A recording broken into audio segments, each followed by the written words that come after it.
gonna shape a leash pressure sit to start. There's a saying in dog training, don't name it until you love it. We have to teach a behavior via some sort of shaping method. And today we're gonna do leash pressure shaping. So what I'm gonna do is I'm gonna stop, I'm gonna look at her rear end, and I'm simply gonna apply pressure upward. I'm gonna be a little bit patient. As we're getting started, I'm gonna kind of switch leash hands. I'm gonna apply just a little bit of physical pressure with my hand to her butt, and then once the butt hits the floor, I'm gonna release that pressure. So what I want her to do when I apply that leash pressure is for her to put her butt to the floor and to keep it there until I say, okay. Then we're gonna walk, we'll take just a few steps. I'm gonna stop, look at her butt, I'm gonna apply this pressure and just be patient for a moment. I'll give her a couple seconds to process what I'm asking her to do.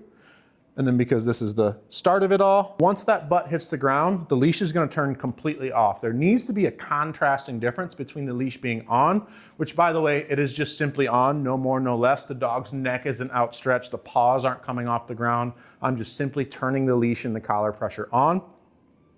And there needs to be a contrasting difference between it being off. Once the butt makes contact with the floor, it's gonna turn off, but I want you to think about contrast, right? So think of a light switch versus a dimmer switch, right? There's a big contrasting difference between a light switch being on and a light switch being off, right? What we don't want is a dimmer switch. So when she sits down, we don't want the leash to slowly turn off. We want it to be more like a light switch. We want it to turn off all the way. And bam, see that? It's a light switch. As long as she's waiting, okay. And right now what we're practicing is just simply her getting into the position. We're so far away from stay at this point. Don't even worry about a stay. Make sure that you could just simply, with the leash for starters, get the dog into a SIT. And off. Now, if her butt were to pop up before Simon said okay, we would just simply reapply that pressure, right? Okay.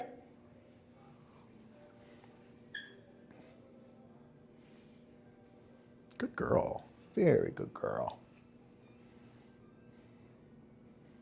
Okay.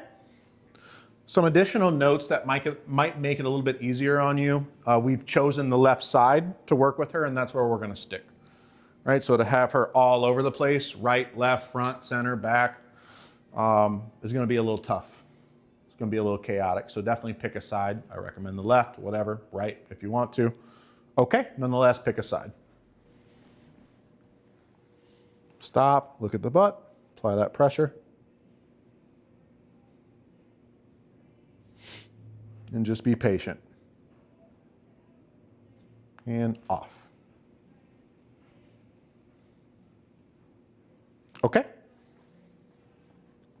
One more. So what I would do is I would practice this for at least a week straight, for bare minimum 15 minutes a day. And what you can expect to see is day by day, there's just a little bit more ease. It's almost like power steering fluid the dog gets. Just lighter and lighter and lighter. You'll barely apply it. By the end of the week, the dog will just plop right down. Okay? And boom. Even in this session, you kind of start to see it taking shape. Okay? Every repetition, just about, it's easier and easier and lighter and lighter. So as time goes on, what I want you to do is try and see how lightly can you apply pressure and get that behavior, right? Right, nice and light. Okay, what you shouldn't be doing is stopping and going like that, right? Nice and easy. Good. Good girl. Okay, yay, Zyah!